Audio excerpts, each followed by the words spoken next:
Hi y'all, Nathan Rice here with the Airbnb course, and I wanted to tell you how you can evict a guest from 800 miles away. As you can see, I'm still in Mexico here and with the family. In fact, I don't know if you can see my dog. There she is.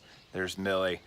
But anyway, I wanted to make this quick, helpful video here for you in case you find yourself unavailable or 800 miles from home like I am, and you need to get one of your guests out of your property. So we had a situation yesterday where we got a call from the local police department, and they were asking to get inside the property because they got a 911 call.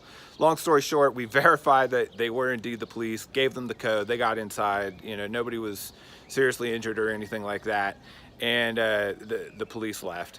But we did some research and we found out the guest broke one of our main rules, which is you can't have people in or on our property who are not already on the reservation. So this lady reserved for one person, herself, and obviously she had other people.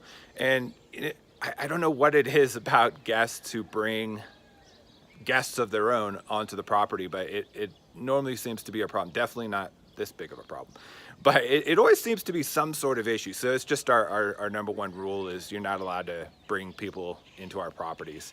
And so how we got her out of the property from 800 miles away is, we just called her up. We let her know that we know that she broke the house rule, and we asked her to kindly leave, early. She was supposed to check out this morning, actually.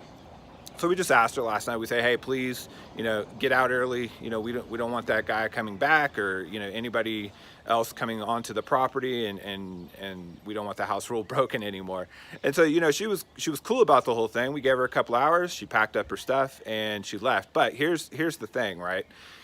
When you're evicting somebody, asking them to leave early, you don't know kind of what's going on in the guest's mind or what might happen to your property. So what we did is I called one of our larger handymen, the muscle, if you will, and we asked him, we said, hey man, would you mind just going over to the property, introduce yourself, post outside the front door, make sure she gets all of her stuff and herself out of the property, and check everything for us, check the walls, check everything, make sure there's no damage, there's no TVs walking away or anything like that.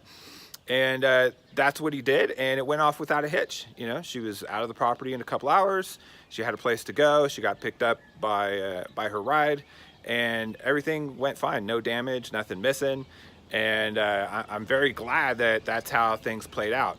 And so it's very important to have a team, and this is just one way that from your mobile phone, from wherever you are in the world, you can run this business without you physically having to be there. And it's so important, because you want to make sure that your property's safe, and also, what I was worried about is this next guest who's supposed to check in. I wanted to make sure that they have everything that they paid for and I don't cancel their plans. So anyhow, Nathan Rice here with the Airbnb course. Before I go, I kind of want to show you around because this is such a beautiful view, especially this early in the morning. This is San Miguel de Allende, Mexico, and we've been kind of hanging out here. These are really cool. It kind of looks cool from the top, but it really looks cool on the inside. Maybe I'll make another video of the inside. Anyway, just kind of thought I'd show you how we're living here. I love this Airbnb business, and you will too. Again, Nathan Rice here with the Airbnb course. Subscribe to the YouTube channel down there if you like what you see, and comment. Ask questions if you have any. Signing off here. Hope you have a good day and happy hosting. See ya.